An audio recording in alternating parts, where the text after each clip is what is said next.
Salam saudara yang dikasihi Yahweh. Kita bersyukur Bapa Surgawi masih memberikan kita kuat dan sehat. Kita mau dengarkan firman Yahweh, namun sebelumnya kita berdoa terlebih dahulu. Bapa Surgawi yang kami sembah dalam nama Yesus HaMasiah, hati kami penuh rasa syukur kepadamu atas anugerah-Mu, penyertaan-Mu. Kami bisa masuk kepada minggu yang ketiga ini. Kami mau dengarkan firman-Mu, Roh Kudus urapi kami agar kami semakin dikuatkan, diteguhkan dalam mengikuti Engkau. Kami sambut firman-Mu dalam nama Yesus HaMasiah kami berdoa, haleluya, amin. Pada kesempatan ini sebuahkan firman yang terambil dari Yohanes pasal 8 ayat 34-36 yang berbunyi demikian. Yesus menjawab kepada mereka, sesungguh-sungguhnya aku berkata kepadamu bahwa setiap orang yang berbuat dosa adalah hamba dosa, dan hamba tidak tinggal di dalam rumah untuk selamanya, putra tinggal sampai selamanya. Sebab itu apabila putra memerdekakan kamu, kamu pun benar-benar merdeka. Negara kita hari Senin merayakan ulang tahun kemerdekaan yang ke-81. Kita bersyukur sudah 81 tahun negara kita sudah merdeka dari penjajah bangsa-bangsa lain. Tapi masih banyak juga yang dijajah di dalam negara kita ini, dijajah kemiskinan, kebodohan, dan ketidakadilan. Kita doakan supaya bangsa kita berubah. Hari ini saya berikan temanya, hidup dalam kemerdekaan. Kita tahu ketika manusia diciptakan Yahweh di Taman Eden, manusia betul-betul merdeka, tidak ada ketakutan, tidak ada kecemasan, tidak ada sakit penyakit, bahkan hati mereka bersukacita. Tetapi ketika yaitu Adam dan Hawa menuruti perkataan daripada si iblis dalam Kejadian pasal 3 ayat 1-7, manusia diperbudak atau dijajah sama iblis sehingga mereka ketakutan, cemas, bimbang. Manusia harus mengalami kematian, harus mengalami sakit penyakit, dan harus bersusah payah mencari nafkah. Akibat daripada dosa membuat manusia terjajah daripada si iblis. Namun Yesus HaMasiah datang ke dunia untuk menyelamatkan manusia. Dikatakan tadi, sebab itu apabila putra memerdekakan kamu, kamu pun benar-benar merdeka. Jadi yang bisa memerdekakan kita dari dosa, dari pengaruh si jahat adalah kuasa daripada Yesus HaMasiah. Apa yang perlu dimerdekakan dalam diri manusia? Yang pertama-tama adalah tubuh kita. Di dalam Roma pasal 12 ayat 1 yang berbunyi demikian. Oleh karena itu, saudara-saudara, melalui kemurahan Elohim, aku menasihati kamu agar mempersembahkan tubuhmu sebagai persembahan yang hidup, yang kudus, yang berkenan kepada Elohim. Itulah ibadahmu yang bijak. Jadi bait suci yang sesungguhnya bukan tempat ibadah atau gereja disebutnya. Bait suci yang sesungguhnya adalah tubuh kita. Jadi kalau Yesus HaMasiah sudah ada di dalam hidup kita, kita harus mempersembahkan tubuh kita yang hidup, yang kudus, berkenan kepada Elohim setiap saat, bukan sewaktu-waktu. Yang kedua, yang harus dimerdekakan adalah roh kita. Di dalam Yohanes pasal yang ke-14 ayat 26 dikatakan demikian. Namun penghibur, yakni Roh Kudus yang akan Bapa utus dalam namaku, dia akan mengajar kamu segala sesuatu dan akan mengingatkan kamu segala sesuatu yang telah kukatakan kepadamu. Ayat 27, aku meninggalkan damai sejahtera bagimu dan aku memberikan damai sejahtera bagimu, dan bukan seperti yang dunia berikan kepadamu. Aku meninggalkan damai sejahtera bagimu. Jangan biarkan hatimu gelisah dan takut. Seringkali zaman sekarang ini banyak roh manusia, batinnya, hatinya gelisah dan takut. Di tengah keramaian, kesepian, Karena apa? Rohnya dikendalikan oleh roh-roh jahat. Maka kalau Roh Kudus sudah hadir dalam diri kita, otomatis hati kita merdeka, tenang, ada damai sejahtera. Yeshua HaMashiach tadi katakan, Aku meninggalkan damai sejahteraku bagimu, aku memberikannya kepadamu, jangan biarkan hatimu gelisah dan takut.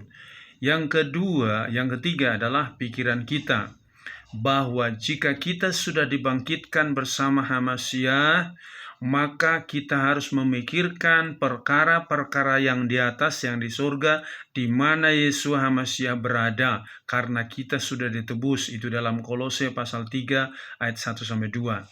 Nah, sekarang bagaimana caranya agar kita hidup dalam kemerdekaan? Yang pertama-tama, bahwa kita harus yaitu merenungkan dan mentaati firman Yahweh setiap saat.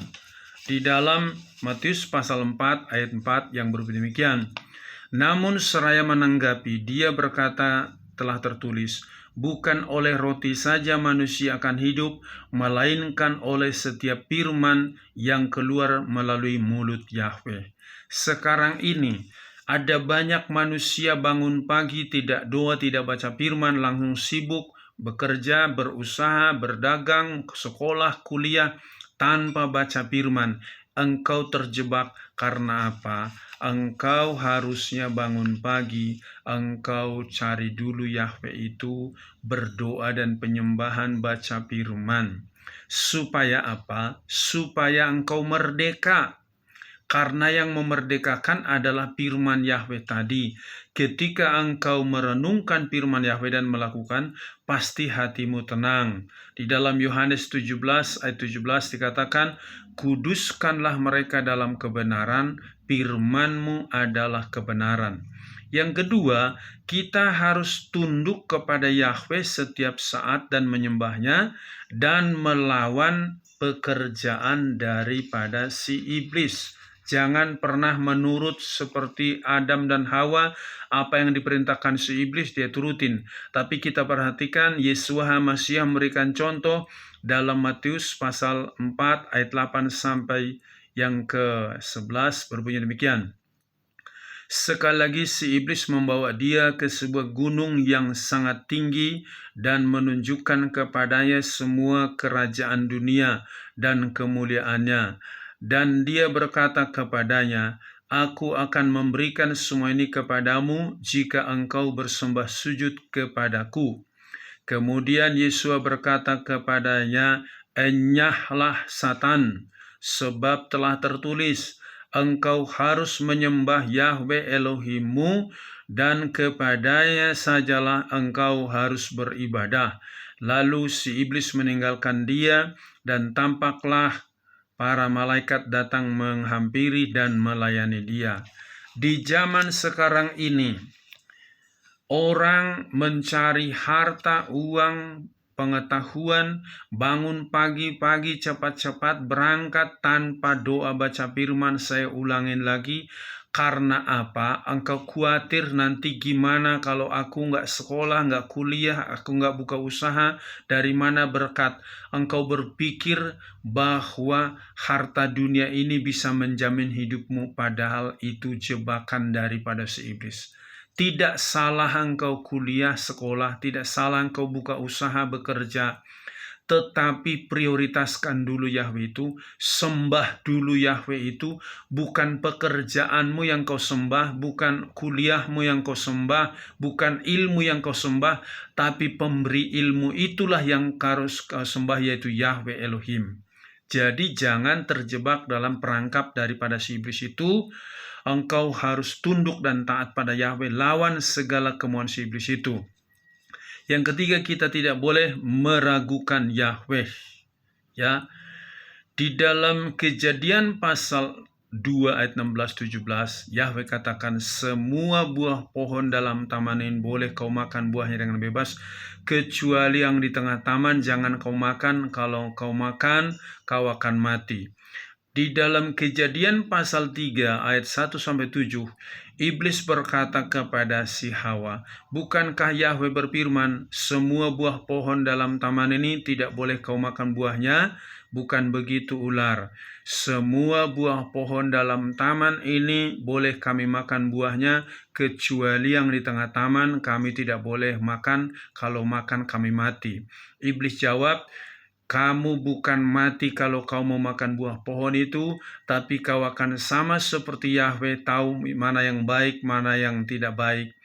Dan kau akan sama seperti Yahweh itu." Hawa mengambil buah pohon itu satu, memakannya dan memberikan juga kepada suami yang bersama dengan dia. Dan setelah itu mereka ketakutan. Di sini kita lihat Hawa lebih percaya perkataan iblis daripada firman Yahweh. Maka kita supaya merdeka, kita nggak boleh meragukan firman Yahweh, harus yakin firman Yahweh. Jangan seperti Adam dan Hawa. Di akhir zaman ini orang lebih percaya dukun daripada firman Yahweh, lebih percaya pengetahuan daripada kuasa Yahweh. Itu jebakan iblis kepadamu. Maka engkau harus betul-betul meyakini Yahweh sanggup menolong engkau. Kalau Yahweh katakan jangan makan, jangan makan. Supaya apa? Supaya engkau merdeka di dalam hatimu, pikiranmu, dalam tubuhmu. Yang berikutnya, kita harus hidup di dalam Yesua. Di dalam Yohanes pasal yang ke-8 ayat yang ke-12 dikatakan, selanjutnya Yesua berbicara lagi kepada mereka dengan mengatakan, "Aku adalah terang dunia, siapa yang mengikut kepadaku, ia sekali-kali tidak akan berjalan dalam kegelapan, melainkan mempunyai terang kehidupan."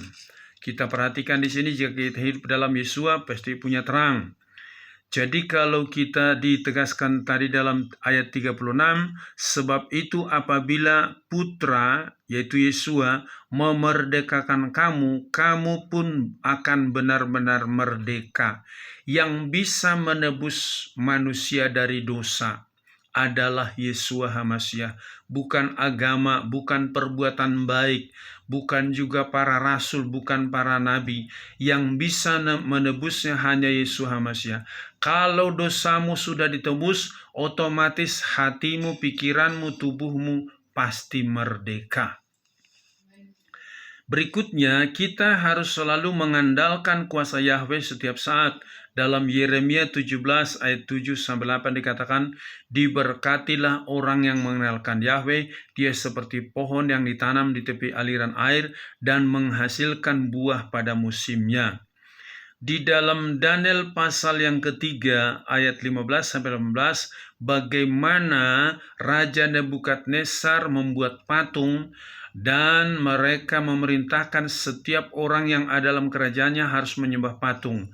Tetapi Sadrak, Mesak, dan Abednego, "Dengar ya Raja, ada Yahweh Elohim kami yang memberikan keselamatan kepada kami. Kami tidak mau menyembah patung itu." Mereka betul-betul mengandalkan kuasa Yahweh. Di akhir zaman ini menjelang kedatangan Yesua HaMasyiah, kita harus benar-benar mengandalkan kuasa Yahweh lewat doa, lewat penyembahan, membaca firman, meyakini firman. Betul-betul kita andalkan kuasa Yahweh, pasti kita merdeka, menang atas segala tipu daya daripada si iblis itu. Yang berikutnya, kita harus selalu dituntun Roh Kudus setiap saat. Di dalam Yohanes pasal 14 ayat 26 tadi dikatakan, "Namun penghibur yakni Roh Kudus yang akan Bapa utus dalam namaku, dia akan mengajar kamu segala sesuatu dan akan mengingatkan kamu segala sesuatu yang telah aku katakan kepadamu." Jika kita dipimpin Roh Kudus, otomatis Roh Kudus itu mengajar kita tentang mana yang benar, mana yang kudus. Tidak mungkin Roh Kudus mengajari kita melakukan hal yang jahat. Yang melakukan hal yang jahat itu adalah pekerjaan si iblis. Maka jika engkau dituntun Roh Kudus, otomatis hatimu, pikiranmu, tubuhmu merdeka. Dalam 2 Korintus pasal 3 ayat 17 bahwa Yahweh itu adalah roh, di mana ada roh Yahweh di situ ada kemerdekaan. Jadi kalau benar-benar engkau diurapi Roh Kudus, setiap saat pasti hatimu, pikiranmu merdeka dari segala intimidasi roh-roh jahat. Berikutnya kita harus tekun berdoa setiap hari. Ya, dalam 1 Tesalonika pasal 5 ayat 17, janganlah jemu-jemu untuk berdoa. Di dalam Daniel pasal yang ke-6 ayat 10, bagaimana Daniel itu berdoa 3 kali sehari, ya, bahwa dia sudah ditegaskan, sekalipun sudah ada perintah, tidak boleh bermohon kepada dewa manapun dalam 10 hari, dalam 30 hari, maka Daniel tetap berdoa. Daniel pasal 6 ayat 10. Dan ketika Daniel mengetahui bahwa maklumat itu telah ditandatangani, pergilah dia ke rumahnya dan jendela-jendela kamar atasnya terbuka ke arah Yerusalem, dan dia bersujud 3 kali sehari berdoa dan memuji di hadapan Elohimnya sebagaimana dia melakukan sebelumnya. Di akhir zaman ini, tingkatkan jam doamu. Harus tekun berdoa seperti Daniel 3 kali sehari berdoa. Sehingga ketika Daniel diketahui berdoa, maka dimasukkan ke dalam gua singa, tetapi singanya tertidur sehingga Daniel selamat dari cengkraman singa itu. Karena apa? Hatinya merdeka, pikirannya merdeka, tubuhnya merdeka. Dia mengandalkan Yahweh dengan tekun berdoa. Jadi jika engkau ingin merdeka dari segala intimidasi roh-roh jahat yang sekarang ini sedang menyebar, membuat manusia ketakutan, kebimbangan, tetaplah engkau berdoa dengan tekun. Yang berikutnya kita harus tekun berpuasa.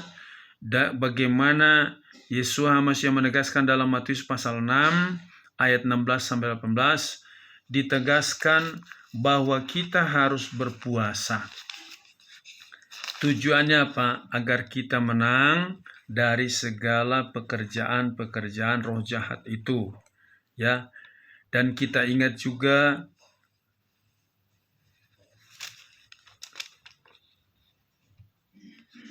dan ketika kamu berpuasa, janganlah menjadi seperti orang-orang munafik dan muram, karena mereka mengubah air mukanya sehingga mereka terlihat sedang berpuasa oleh manusia. Sesungguhnya aku berkata kepadamu bahwa mereka yang sedang menerima pahalanya.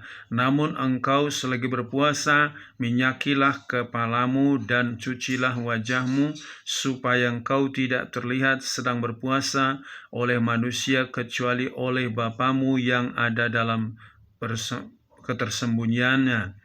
Dan Bapamu yang melihat dalam ketersembunyian, dia akan membalas kepadamu dalam keterbukaan. Kita ingat ketika Yunus disuruh pergi ke Niniwe, dia katakan dalam 40 hari lagi kota Niniwe ini akan ditunggangbalikan.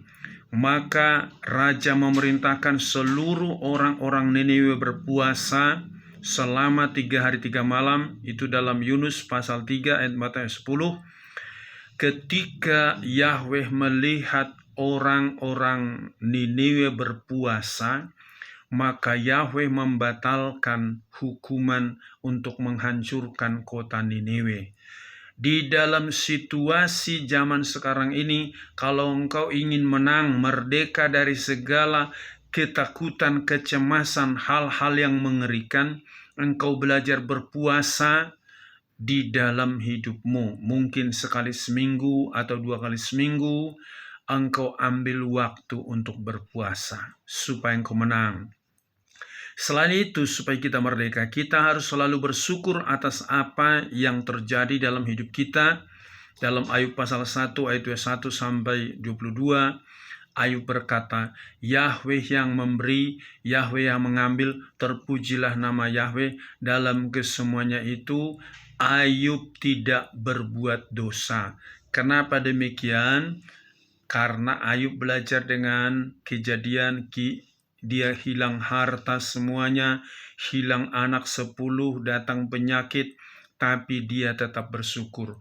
Orang yang selalu bersyukur atas apa yang terjadi dalam dirinya, hatinya merdeka, pikirannya merdeka, juga tubuhnya merdeka.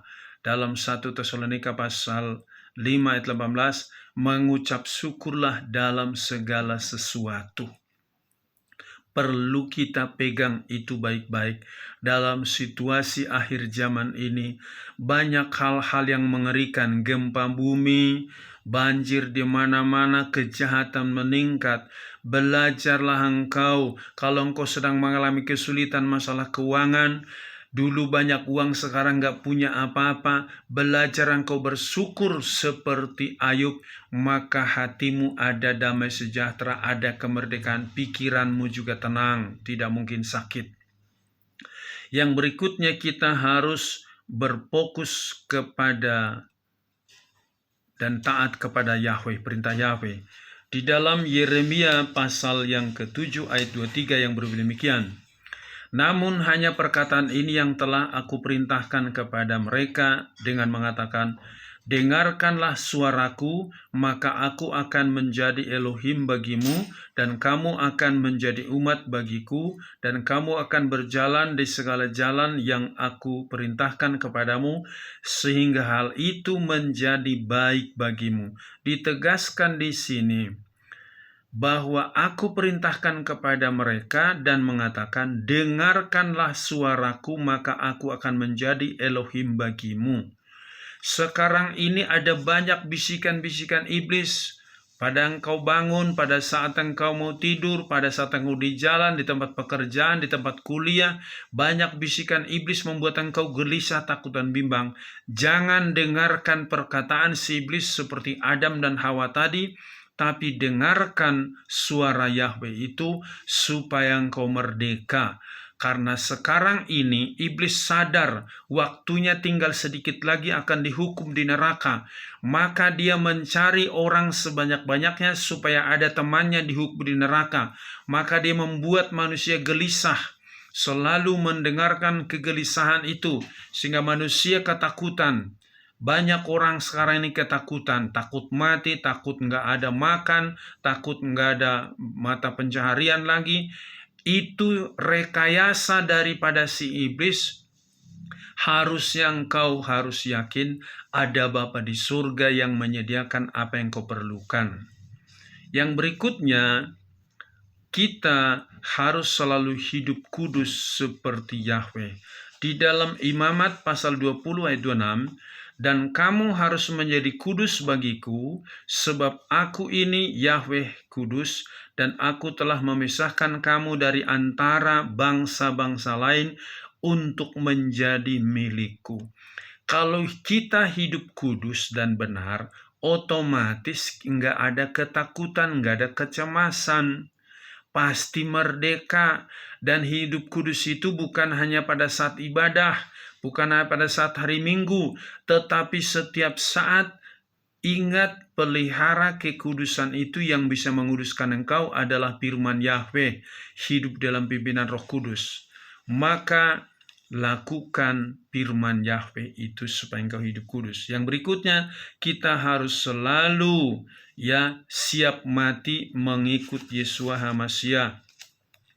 Di dalam Matius pasal yang ke-16 ayat 24-25 dikatakan demikian.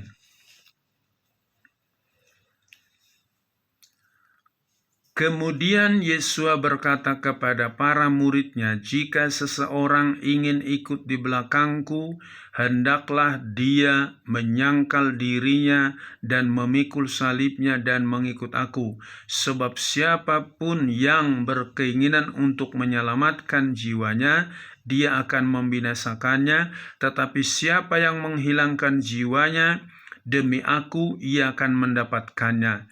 Jangan takut mati karena mengikut Yeshua HaMashiach.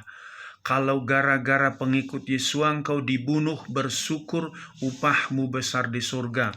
Ketika Stefanus memberitakan Injil, dia ditangkap, dirajam pakai batu. Itu dalam Kisah Rasul pasal 7 ayat yang ke 56 sampai dengan 60. Bagaimana Stefanus berdoa, Bapa ampunilah mereka karena mereka tidak tahu apa yang mereka perbuat. Stefanus meninggal. Jadi kita harus siap mati karena mengikut Yesus HaMasiah, karena upah kita besar di surga. Nah, apa untungnya kalau kita hidup dalam kemerdekaan? Pertama-tama, kita pasti sehat rohani dan jasmani kita. Amsal 17 ayat 22, hati yang gembira adalah obat yang manjur. Orang yang hati gembira pasti sehat. Orang yang sering memikirkan hal-hal yang buruk, hatinya menyimpan kepahitan, kekecewaan, pasti kena penyakit, bermacam-macam penyakit. Jadi kalau hatimu merdeka, pikiranmu merdeka, tubuhmu merdeka, otomatis jiwa roh tubuhmu sehat rohani jasmani. Itu untungnya kita merdeka.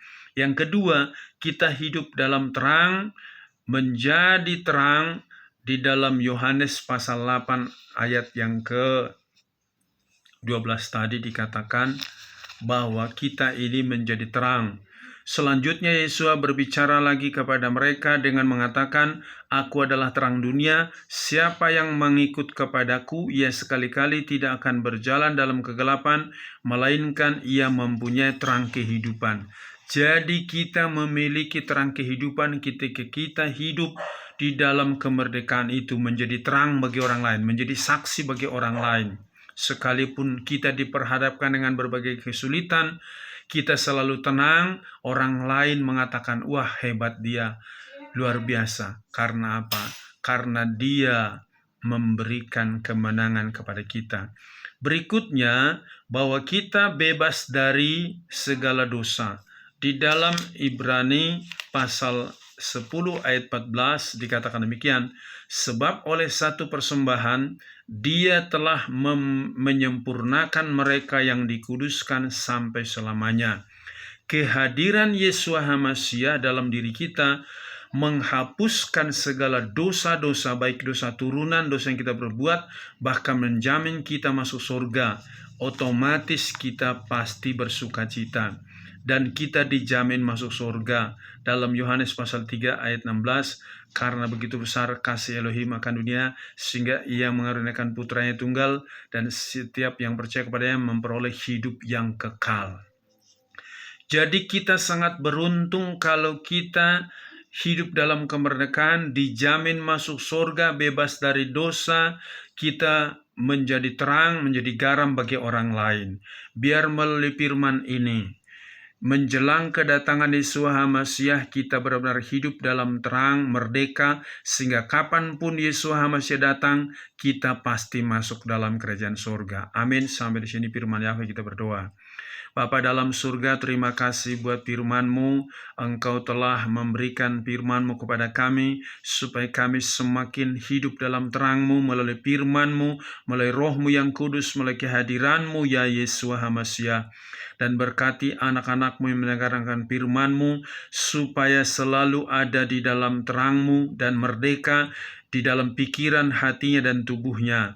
Berkati usaha pekerjaan mereka, studinya. Berkati bangsa dan negara kami. Pemerintah kami juga berkati. Persatukan gereja-gereja-Mu semua. Dalam nama Yesus HaMasiah kami berdoa. Haleluya. Amin. Salam. Yahweh berkati.